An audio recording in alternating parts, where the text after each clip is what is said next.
What's up, everybody? This is Brian here to tell you about our podcast, Bingetown TV. Our hosts include 7 best friends with a love for all things television. We cover a range of genres with a focus on fantasy and sci-fi, but also dip our feet into drama, horror, comedy, and pretty much anything we think is good television. We use the traditional deep dive formula for new live shows that are released week to week, but our calling card is our Rooks and Vets and Pitchtown TV series. Rooks and Vets pairs 2 of our hosts that have seen a show with 2 of our hosts that have not seen a show. Pitchtown TV is when we have a special guest pitch us a show by having us watch the pilot and trying to convince us to watch the rest.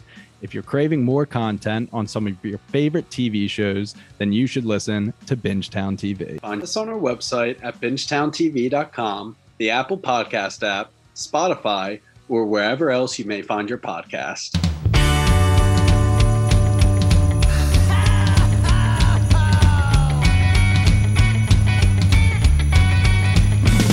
Well, there's a party each and every year on Christmas Eve, where the fun and cocktail shrimp don't seem to end. Clark and Ralphie taking turns on the TV screen, laughing, singing, yelling with all of our friends. Well, it's Christmas, and everybody's gonna spread the holiday cheer.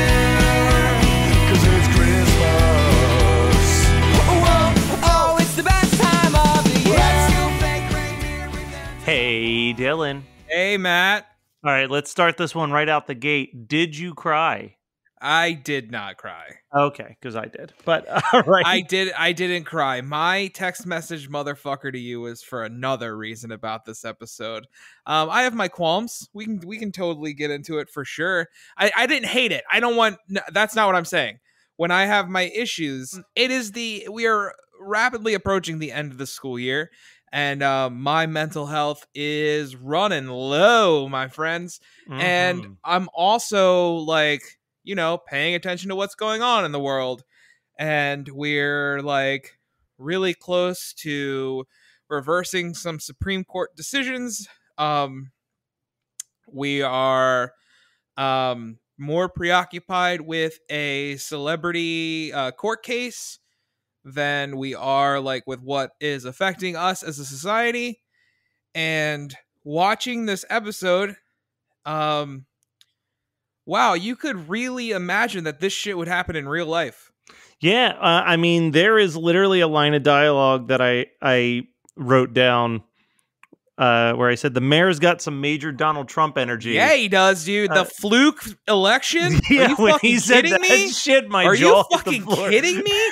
I was like, dude, there's no way. Like, did Matt do this on purpose? He knows that I'm like all fucked up right now, and now he's gonna make me watch some shit that I could have seen on the fucking news. So, Like, this was very.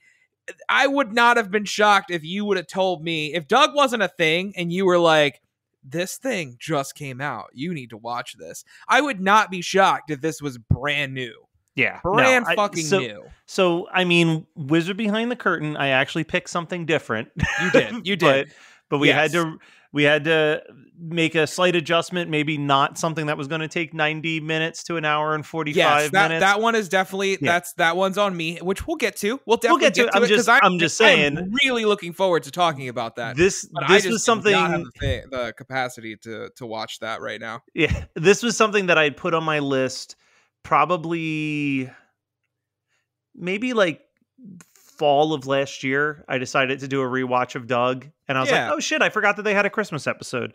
So like Yeah. any time that I see any Christmas episode of any show, whether I think it's great, mediocre, or really bad, I still write it down just so we have a list. But I was like, I remember the Doug one actually like kind of hitting me at a certain point. Didn't really at the time that I was like, yeah, we should do Doug. I forgot how heavily this was like a court case episode. Yeah, now, dude. Here's the flip side. As much as I agree with you that this, I feel like more than anything, this is clearly a little bit of like Doug doing a mixture of like Miracle on 34th Street mixed with like It's a Wonderful Life type vibe. Like, oh yeah. And I do think that it's sweet. I think that it's a sweet story if watched literally any other week than the week that we watched and it. What's so funny is like, I feel like if we started this podcast in 2015, okay, we started this podcast in 2015, and this was one of the things that we watched. I think what we're about to talk about would be an entirely different episode than us talking today. Like, I would not. So the South Park guys at one point said, we're done parodying like real life politics right now because real life is funnier than anything we could come up with. And the entire time watching this, yes, it's very like, this is ridiculous. This is Doug's take on those things, but I could 100% see this happening, like something like this happening, and the gaslighting happening, and like the fucking like when BB's like, well, it didn't really hurt. No further questions. Like that's exactly that's today. That's life. That's well, like, life right now. You brought up my girl BB because I need to point out one thing about her. How the fuck does she not see that ice is about to So how do none of them? Because there's even a when giant they go back, hole in, and even then when she's walking towards it, not a single person's like, man, there's a giant hole with a floating sign and a lot of cracks over there. Yeah. Maybe the ice is thin. It's just that's my big suspension of disbelief this whole episode. Oh yeah, not the dog helping build a mansion or helping the judge. I think the judge was the one grow his hair back. No, that was the mayor. Okay, the judge was Pork Chop retaught his daughter how to walk. Well, no, my favorite one is, he's like, so and so, like, he helped you with this, and like, when your house burnt down, who is the first person to show up with like tools and some cookies for you? And then you just hear a voice go, he gave me $20. Yeah. I love that he's like a super dog. Like Pork Chop. Oh yeah. Pork Chop rules. Pork Chop is like right up there with Snoopy for like dream dog. Like if you could have any animated dog be an actual pet in your life, Pork Chop's pretty high up there. Hell yeah, dude. So what is I know you just said you rewatched Doug recently. You said last year? Yeah. So what is your history with Doug? So similar to the Ren and Stimpy episode, I grew up watching all of this stuff as a kid. I didn't have Nickelodeon, but all of these shows represent, to me, when I think of these shows, I think of being a kid, being at my grandmother's house with all of my cousins, and she had Nickelodeon. Yeah. And right around 7 o'clock on Saturday, we'd run upstairs, we'd watch Doug, we'd watch Rugrats, and then Snick would kick in, and we would watch the Snick lineup. Dude. Snick ruled. So as a kid, I actually didn't like Doug that much. Like, I was just like, this is kind of bland. Yeah. And then on a whim, I started to feel like kind of nostalgic for Doug, and I saw that I could buy the complete series on DVD for like $20. Okay. So I was like, fuck it, I'll buy this. And I watched it and I was kind of charmed by it, and I couldn't put my finger on it. And then I watched that documentary, The Orange Years. Yeah. And they talk about Doug in there. And it's really funny. If you see the guy who created Doug, he is Doug. Oh, yeah. Yeah. Like, did you watch that doc at all? Yes, I ended up watching it. And actually, that's what I'm going to follow up on when you're finished. Yeah. So, like, dude looks exactly like Doug, like dresses like him, just has that same... Yeah. And he talked about how he wanted to make a show where your hero is just this polite, nice kid who just wants to see the best results for everybody. Yeah. And I was like, I need that type of positivity in my life. Like, we were in the midst of COVID, so I busted out the DVDs again to like rewatch it. And he's mostly right. I would say 99% of the Doug episodes, he's firmly in the right position. He's caught in a bad situation and he's trying to fix it. And then, like I said, I was like, oh, it's a Christmas episode. Let me write that down for Christmas 365. But I think that this episode is only 4 episodes removed from the final episode, which is crazy to me. Well, until like Disney bought it and did the Disney thing.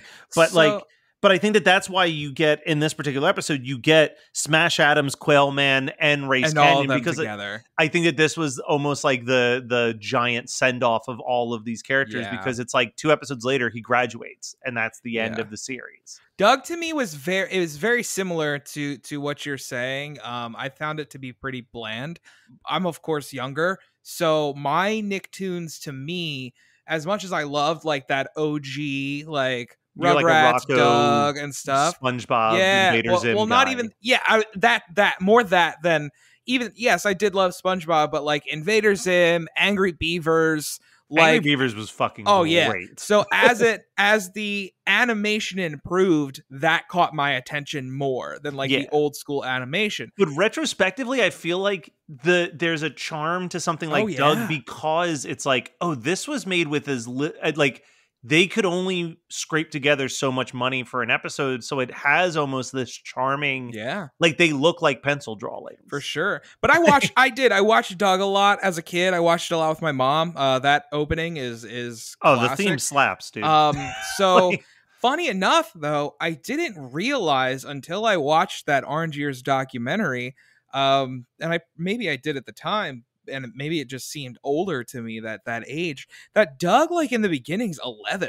Like that's insane to me, because the way that these they're all middle schoolers. They feel like high schoolers. Exactly. They feel like high schoolers, especially when we get into like what's Roger and everybody else. Like that's like, this is 100% high school. I know Roger's held back, right? I was going to say Roger's depicted as being held back a couple times. Yeah, exactly. But still, it's like, I always pictured these kids as high schoolers, and I always felt they were drawn that way as well. I thought they were too tall to be middle schoolers in the way they were animated. Especially like looking at Doug's sister, who is like driving and everything else, and they're like very similar in heights and everything else. So I don't know. I just that's how I always saw Doug. I always saw the cartoon as depicting high schoolers until I watched the Orange Years, and I was like, what? Doug was like 11 when he began? So that's crazy to me. But I watched it on Nick all the time. I really bowed out when it hit Disney, and I didn't realize that it hit Disney in like 96. Yeah, it hit Disney as them as high schoolers. So the Disney seasons are them in high school. And it just gets weird. I don't hate the Disney seasons, but it's such a dramatically different show. Yeah. Like I feel like the original run of Doug existed in some type of pseudo reality. And then you get to like the high school season of Doug, and it's like BB's dad bought the school and it's shaped like her head, and Roger's suddenly rich, and like it's just a little too over the top. But what I do love about this original Doug is, when I was a kid, I didn't think it was a particularly funny show.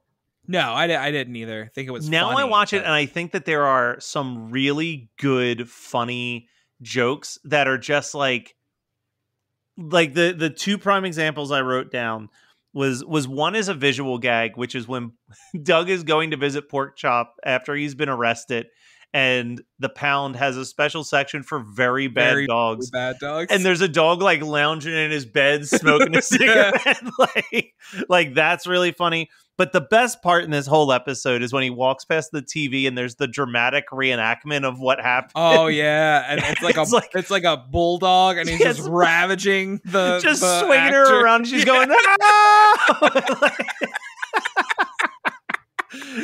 And I think it's funny because it's all like, that's a Simpsons joke. Like Simpsons have done like that type of joke before, but it just hits. It's such a good joke.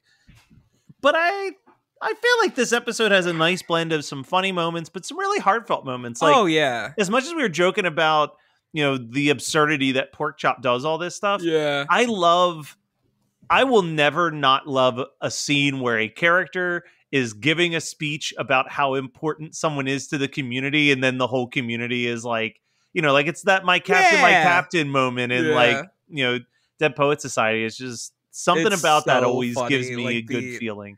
The absurd things that Pork Chop help people with.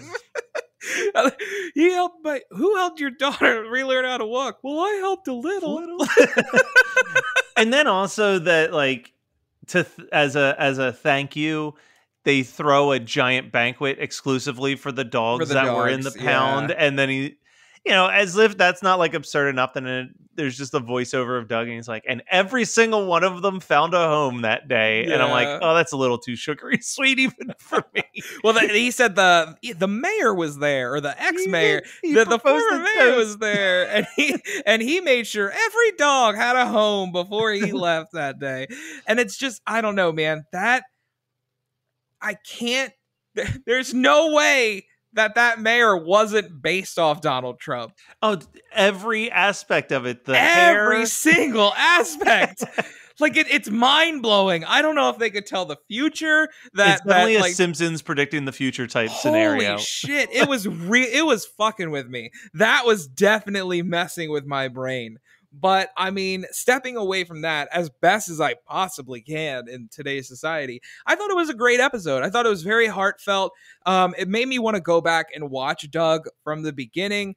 I forgot some of these characters, BB in particular, BB and her father. I forgot, like, those two characters. Definitely doesn't include a lot of our other mainstays. There's not a lot of Patty. There's not a lot of Skeeter. In this episode. I would say there's almost no Skeeter. Skeeter's literally in the scene where they go to the pound and helps him get helps him with the cupcake. That's it. Yeah. Like, we do not get a lot of either of those two. Here's a trivia question for you. Yeah. Do you know what Skeeter's first name is? No. This blew my fucking mind when I was doing the rewatch. Okay. In the first episode, Doug introduces himself. And he says, my name is Mosquito, but you can just call me Skeeter for short. Shut the fuck up. For real? Yeah. I had no idea. Skeeter Valentine. They never bring it up again, but yes, his full name is Mosquito Valentine. I'm on the Doug fandom wiki. Just a heads up, there is one out there.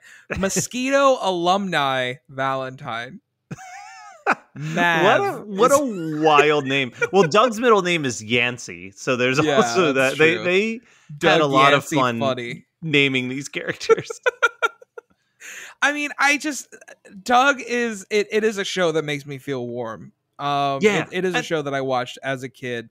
Even as a kid, and I didn't like it that much. It did give you a weird, comforting feeling to have on. Like, it's like easy TV. You know what I mean? Like, it's stress-free for the most part. You just kind of put it on. It's like white noise to you as a kid.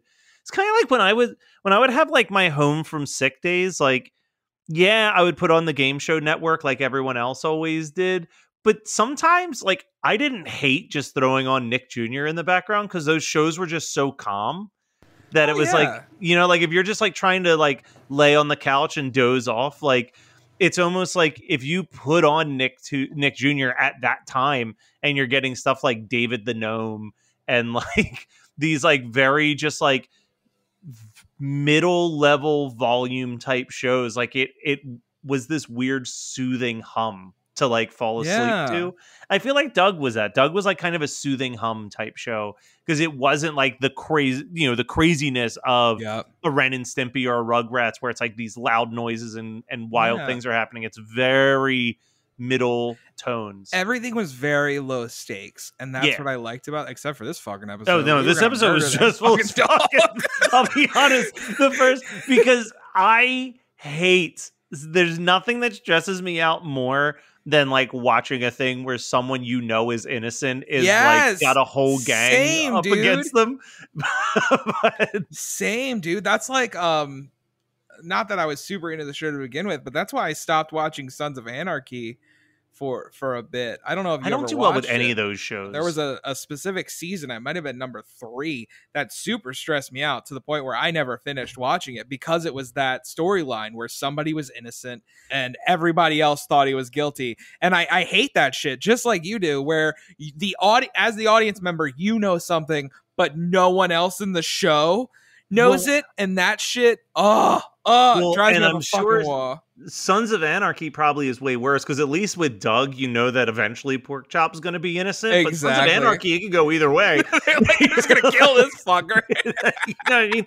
That, dude, the amount of, like, there's so many indie films that I love where it's hard for me to rewatch them, though, because there's some weird subplot of, like, mistaken identity or confusion where it's like, innocent character just gets shot, and that's how, like, your main anti-hero, like, survives and escapes type scenario. I can't think of anything off the top of my head, but I know that it's like a theme that I've seen a million times. Yeah. I'll tell you what fucked me up. It's a little different, but Uncut Gems. Oh, the ending of Uncut Gems fucked me up, dude. I was so bummed when that movie ended. That was definitely a movie that, I mean, I highly recommend that movie. Yes. If you haven't seen it, it's just a nonstop panic attack. Yes. But it, you know, I've said it about Hereditary, and I'll say it about Uncut Gems. It is not a movie that I can ever see myself sitting down to rewatch, because it just puts way too much of an emotional strain on me. So much, dude. So much. But yeah, that stuff stresses me out. And I'll be honest, the beginning of this episode stressed me out too. Because the entire time, the Doug's like, how can I help this? All right, I'm going to sign a petition, which is also seems very apropos for today's society. Yeah. And he's going around, and the lady's even like, this is Christmas time. It's not time for petitions. It's time for presents. Like, you bitch, sign the petition. And it's like, that petition scene was like the cartoon embodiment of Twitter. Like, that's exactly what it was. Especially when he goes up to the couple and the guy's like, yeah, I'll sign it. And the woman behind him's like, that's the dog from the TV. Oh, sorry, I'm not going to sign this. And then walks away. And I'm like, this is social media in 2022. Yeah, that's all this is. But thankfully, in the end, they do go to the lake where BB originally was saved from, and BB's dumbass falls in the lake this time. which raises the question, maybe it would have been better if she just fell in the first time and Porkchop saved her after the fact. Exactly. I think from this moment forward, Porkchop's gonna think twice before he fucking saves anyone. Dude, 110%. Look, that's the world we live in. Dude, 100%. If I was Porkchop, ain't no way. I didn't cry, but I do highly recommend it. I don't know if I recommend it as a Christmas watch. No, it's not. I mean, it ends with, like, Deck the Halls. Yeah. It's got, like, Christmassy elements. But it does, but I feel like Nickelodeon went out of their way to make sure that most of their Christmas episodes weren't so Christmassy that they could get that sweet, sweet syndication out of it. Yeah, totally. I totally get behind that, which is why you didn't see, like, they didn't run the Rugrats Hanukkah special all the time, because that shit was Hanukkah as fuck. Yeah, I mean, we should cover that eventually, though, because because it's great. It's really good, and it's, whether you're Jewish or not, like, if you were of a certain age of a certain time of your life, like, that was event you TV. Grew up. That was event television. That was I absolutely loved it, and I haven't seen it in probably 2 decades. But that being said, we should probably definitely make sure one of our Jewish friends joins us on that episode, so it's not just... So it's not like, I guess this is what Jewish people do. Yeah, no, I think we should maybe at least try to cover our bases with that. Definitely. For sure. Well, Dylan. Yeah, man. To paraphrase Doug. Yeah. You're part of my family, Dylan. Oh, you're part of my family, Matt. Whoa, now we won't stop till the big ball drops on New Year's. Have a happy holly, have a great holly, have a merry happy holiday.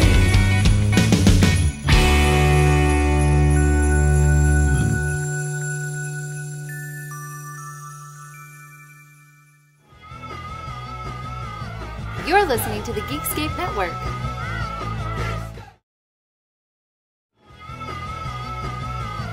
You're listening to the Geekscape Network.